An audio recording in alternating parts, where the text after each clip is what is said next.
तो guys, Indian football team जो कि डे टू डे इम्प्रूव कर रही है, आए दिन बड़ी बड़ी टीमों के साथ खेल रही है, मेजर टूर्नामेंट्स में पार्टिसिपेट कर रही है, जीत भी रही है। तो कभी सोचा है कि ये सब स्टार्ट कैसे हुआ, ऐसा क्या हुआ कि ये ट्रांजिशन आई? क्योंकि हम जब छोटे थे ना, तब फुटबॉल का नामो निशान नहीं था, टू बी वेरी ऑनेस्ट। हम सब ने, जो मेरी एज के लोग हैं, जो 90s किड्स हैं और अर्ली 2000 किड्स हैं, वो भाई सुबह उठते थे और सिर्फ क्रिकेट का नाम सुनते थे और क्रिकेट ही चलता था, खेलते भी क्रिकेट थे। तो ऐसा क्या हुआ कि फुटबॉल का ट्रांजिशन हुआ, फुटबॉल में इंप्रूव हुआ, राइज हुआ इंडियन फुटबॉल का? तो आज उसकी बात करते हैं, ठीक है? तो इसके लिए तुम्हें मैं पास में लेके चलता हूँ यार, चलो। जस्ट किडिंग यार, इंडियन फुटबॉल टीम का प्रेजेंट सबसे बढ़िया है और फ्यूचर उससे भी बढ़िया होगा। तो there is no going to the past. और हमेशा इस रोड पे ना बस उल्टी आ रही होती है, पता नहीं क्यों। हाँ तो guys, keeping the bus aside, sorry for the delay in the video, 2 second का जो डिले था। तो यार 1940s से लेकर 1960s के एंड तक इंडियन फुटबॉल टीम का ना बेस्ट एरा था, क्योंकि हमने 4 ओलंपिक्स खेले थे और 2 एशियन गेम्स में गोल्ड मेडल जीते थे हमने। लेकिन उसके बाद 1970s जब से शुरू हुआ ना, तब बिल्कुल मिट्टी पलीत हो गई, बिल्कुल डाउनफॉल हो गया इंडिया का। किसी ने मतलब फर्क ही नहीं पड़ा किसी को, क्योंकि 83 में इंडिया क्रिकेट वर्ल्ड कप भी जीत गई थी, तो ज्यादा ट्रेंड क्रिकेट की तरफ चले गया था और फुटबॉल बिल्कुल पीछे हो गया था। तो कहानी जो मेन शुरू होती है ना, वो होती है 2008 से। क्योंकि मैं बताता हूँ तुम्हें, 2 जो मेन इंपॉर्टेंट लोग थे ना, बॉब हॉटन और स्टीफन कॉन्स्टेंटीन, इन लोगों की वजह से ना पिछले 10 सालों में बहुत बदलाव आया इंडियन फुटबॉल में। अब मैं बताता हूँ कैसे। तो 2008 में हमने जीता एशियन चैलेंज कप, ठीक है? उसमें सुनील छेत्री ने फाइनल में हैट्रिक मारी और इसी चक्कर में हम 2011 एशियन कप्स में भी क्वालिफाई कर गए। अब मैं तुम्हें बताऊं कि एशियन कप में हम 1984 से क्वालिफाई ही नहीं करे थे, तो 1984 के बाद सीधा हम 2011 में एशियन कप में क्वालिफाई कर गए। बहुत बढ़िया बात है। लेकिन यार बॉब हॉटन को लगा कि जो मेरी टीम है ना, ये है 2010-11 की बात, कि जो मेरी टीम है ना वो एजिंग टीम है। एवरेज एज जो टीम की थी वो 30+ थी। सिर्फ सुब्रता पाल, जो हमारे उस टाइम पे, सुब्रता पॉल उस टाइम पे जो हमारे गोलकीपर थे, वो और Sunil Chhetri were the only 2 players जो कि 20s में थे। बाकी Baichung Bhutia, he was around 34 at that time, and Lawrence and even Mahesh Gawli sir, जो अब हमारे असिस्टेंट हेड कोच हैं, वो भी 30 अबव थे सारे। तो एवरेज टीम जो थी हमारी 30 अबव थी। तो उनको लगा, यार बॉब हॉटन को लगा कि यार यूथ तो होना चाहिए टीम में। लेकिन फिर उन्होंने एक प्रॉब्लम नोटिस करी कि जितने भी यूथ प्लेयर्स थे ना, इंडिया अंडर 17, अंडर 19, अंडर 23 के, वो आई लीग, तब हमारी लीग, तब मेजर लीग आई लीग होती थी, तो मैं बता दूं, वो आई लीग में ना जिस क्लब्स में खेलते थे वो बेंच पे ही बैठे रहते थे, क्योंकि वो यंग थे तो उनको इतना मौका नहीं मिलता था, वो बेंच पे ही बैठे रहते थे। तो भाई उन्होंने ना AIFF को प्रपोज किया कि इन सब बच्चों को ना अपने अपने क्लब से निकालो और एक टीम बनाओ AIFF 11 करके, उनमें इन बच्चों को खिलाओ, ताकि इन बच्चों को ज्यादा मौका मिले और ये यूथ हमारा जो है वो आगे बढ़े। तो इसीलिए इंडियन एरोस करके, मेरी गाड़ी को क्या हो गया यार, इंडियन एरोस करके एक टीम बनी थी 2010 में, जो आई लीग खेलती थी, only because of the reason कि हमारा जो इंडियन यूथ है, अंडर 19, अंडर 21, अंडर 23, उनको और मौका मिले और वो आई लीग में पार्टिसिपेट करे, ना कि वो क्लब्स के बेंच पे बैठे रहे, ठीक है? इसके बाद बट ये तो क्योंकि ऑन गोइंग प्रोसेस था, तो आ गया भाई एशियन गेम्स 2011 आ गया, Asian cup, sorry Asian game नहीं, एशियन कप 2011 आ गया। उसमें इंडिया का ग्रुप था साउथ कोरिया, ऑस्ट्रेलिया और बहरीन, जिसमें हम बहुत ही ज्यादा बुरी तरह सारे मैच हार गए। And again Bob Houghton had to blame the overall age of the team, because everyone was close to their retirement only, ठीक है? उसके बाद क्या हुआ कि 2012 में ना एशियन चैलेंज क्वालिफायर्स दोबारा आए। उसमें बॉब हॉटन ने बोला कि भाई मैं तो यूथ टीम खिला दूंगा, मेरे को नहीं पता। तो उसने जो इंडियन एरोस में से जो अच्छे प्लेयर्स निकल के आए, उनको उठा लिया। तो वो उसमें हम क्वालिफाई कर गए।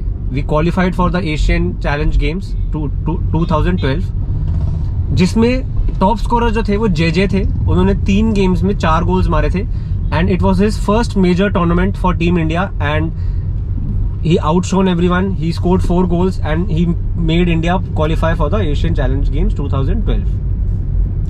बट इतने में क्या होता है ना, इतने में बॉब हॉटन जी बोलते हैं, क्योंकि वो इंग्लिश कोच थे, प्रॉब्लली उनको बेटर अपॉर्चुनिटीज मिल गई होगी, उन्होंने बोला कि मैं जा रहा हूँ अब छोड़ के ये टीम, तो मेरा हो गया है, मैंने अपना जो करना था मैंने कर दिया है, मैं जा रहा हूँ। अच्छा, इतने में बाईजम भूटिया जी ने 2011 में बोला कि मेरा भी टाइम अप हो गया बिकॉज ऑफ हिज एज, तो मैं भी रिटायरमेंट ले रहा हूँ, and he also retired. And this was the beginning of India's downfall somewhere around 2010-2011। ठीक है, इस बीच में हुआ क्या कि जो इंटरिम कोच थे, जो मतलब इंटरिम कोच नहीं, फुल टाइम कोच ही थे, but he was under Bob Houghton, Savio Medeira, उनके अंडर हम जीते सैफ चैंपियनशिप 2011। बट इसके अलावा हम इंटरनेशनली सब कुछ हार गए, कुछ भी नहीं जीत पाए हम 2012 के ओलंपिक्स क्वालिफायर से बाहर हो गए, हम एशियन चैलेंजर कप 2014 के क्वालिफायर से बाहर हो गए, हम we didn't qualify for that. यहाँ तक कि एशियन कप 2015 में भी हम क्वालिफाई नहीं करे। तो 1984 के बाद हमने 2011 में क्वालिफाई किया, उसमें हम हारे, और 2015 में again we did not do anything, we did not qualify. ठीक है, तो हारते हारते हारते 2017 तक हमारी जो रैंक थी वो 173 हो गई थी, which is the worst ever ranking India has ever had in its entirety. मतलब 90s में हुई होगी थोड़ी बेटर, बट उससे 173 इज द रॉक बॉटम। ठीक है, but during everything which was happening, ये सब जो हो रहा था पूरा, उसमें पीछे से ना ISL आ गया। 2014 अक्टूबर में ISL आ गया। अब ISL में क्या हुआ, पहले ही सीजन में उन्होंने क्या किया, because of the branding and the marketing, they pulled a big bunch of players. Del Piero, Roberto Carlos, Nicolas Anelka खेले, लुइस गार्शिया खेले, ऐसे ऐसे प्लेयर्स आए। इनके वजह से क्या हुआ कि इनके वजह से इंडियन फुटबॉल को बहुत पुल मिला, व्यूअरशिप बहुत बढ़ गई। ठीक है, हर स्टेट के, तो इनिशियली 8 टीमें थी, बाद में 10 हो गई। हर नई स्टेट की नई टीम्स बनी, तो न्यू फैंस बने। हम जैसे लोग जो दिल्ली में रहते थे, वो ISL का मैच, दिल्ली डायनामोज उस टाइम टीम थी, वो देखने जाते थे। तो ये टीम ISL आया। अब इससे हुआ क्या, इंटरनेशनल प्लेयर्स आए, तो नए क्लब्स बन गए। नए क्लब्स बन गए तो नंबर ऑफ मैचेस जो साल में इंडियन प्लेयर्स खेलते हैं वो बढ़ गए, और नंबर ऑफ मैचेस अगर तुम बढ़ा रहे हो अपने, तो तुम्हें एक्सपोजर ज्यादा मिलेगा, नंबर ऑफ गेम, मतलब मिनट्स, गेम टाइम, ये सब बढ़ जाएगा। ठीक है, गेम टाइम बढ़ गया। अब हुआ ये कि बीच में फिर एथलेटिको मैड्रिड ने टाई अप किया ATK डे कोलकाता से, एंड फ्योरेंटीना ने भी शायद मुंबई या एक और किसी टीम के साथ टाई अप किया था। तो big clubs also started coming in. But as far as players are concern, हुआ ये कि इंटरनेशनल कोचेज आए इंडिया में, जो पहले कभी भी नहीं आए थे। हर क्लब के साथ एक इंटरनेशनल कोच था, और प्लेयर्स लाइक संदेश झिंगन एंड चांगटे, अनुरुद्ध थापा, इन लोगों को एक्सपोजर मिला बाहर के कोचेस से ट्रेन करने का, सीखने का। And eventually they trained under them, they played very well, very good football under them. तुम देख ही रहे हो, अपने अपने उसमें टॉप पे है। And eventually they got inside the Indian football team. इसके बाद क्या होता है, 2015 में इंडिया ने अपॉइंट किया दोबारा से स्टीफन कॉन्स्टेंटीन को, क्योंकि वो 2002 से 2005 के बीच में इंडिया के मैनेजर थे, तो उनको वापस लाया गया। और उनके आने से, और जो ये पूरी ISL के जो एक नई वाइब क्रिएट हुई थी, इंडियन फुटबॉल को दोबारा एक बूस्ट मिला था, उससे बहुत बेटर चीजें हुई। जैसे हमने 2016 में क्वालिफायर खेला 2018 वर्ल्ड कप का, उसमें हम सेकंड राउंड तक गए। First time ever we qualified for the second round of the World Cups, and we also qualified for the Asian Cup 2019, जिसके बारे में अभी हम बात करेंगे, इंडिया ने वहां पे भी क्या क्रेजी शिट करी थी। और during all of this was happening, India also got a chance to host the FIFA अंडर-17 वर्ल्ड कप। दिल्ली में भी मैच हुए, कोलकाता में मैच हुए, हर जगह मैचेस हुए, जिसमें Jeakson Singh was the first and the only player to score for India, and he was the first player to score at a major FIFA tournament for Team India, which was a big boost for the team. Colombia के against उन्होंने header मारा था, तो which was a big boost for the team.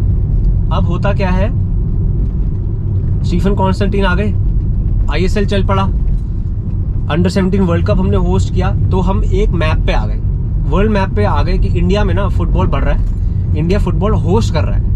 तो वो अपने आप में बहुत बड़ी बात थी। इसीलिए हमने 2018 में इंटर कॉन्टिनेंटल कप भी जीत लिया, हमने कीनिया को हराया फाइनल्स में। सैफ चैंपियनशिप 2018 के हम फाइनल्स में गए, हम मालदीव से हार गए, वो थोड़ी सैड बात है।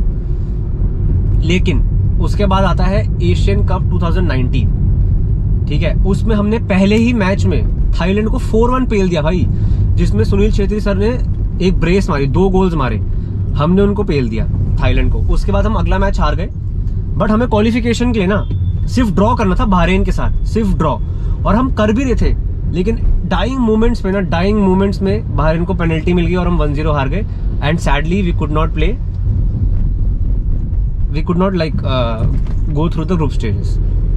ठीक है, इसके बाद फिर स्टीफन कॉन्स्टेंटीन जब ये हारे, उन्होंने बोला कि my tenure is now over, I am leaving. तो अब स्टीफन कॉन्स्टेंटीन भी चले गए। तो 2019 में हमारे जो प्रेजेंट कोच है इगोर स्टिमैच, उनको लाया गया और उनके अंडर हमने,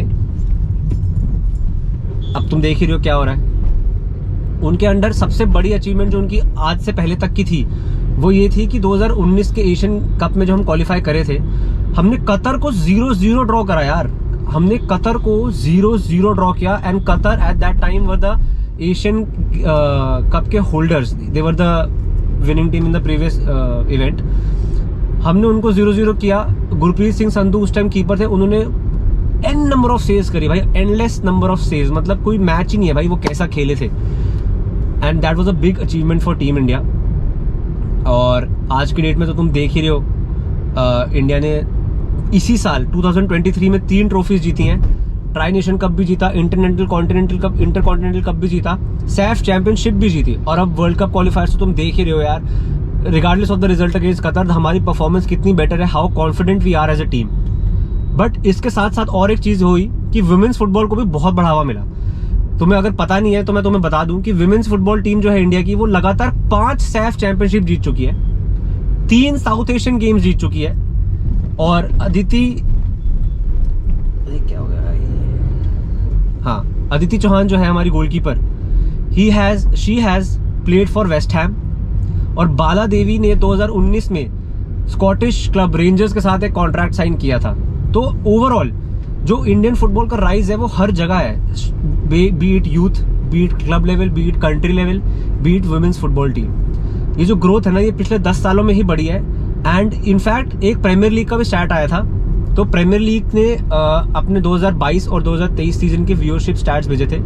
इस साल 10 टाइम से भी ज्यादा इंक्रीज है व्यूअरशिप में जो इंडियंस देखते हैं प्रीमियर लीग, क्योंकि उन्होंने क्या किया, इंडिया में ना मल्टीपल लैंग्वेज में प्रीमियर लीग ब्रॉडकास्ट करना शुरू कर दी।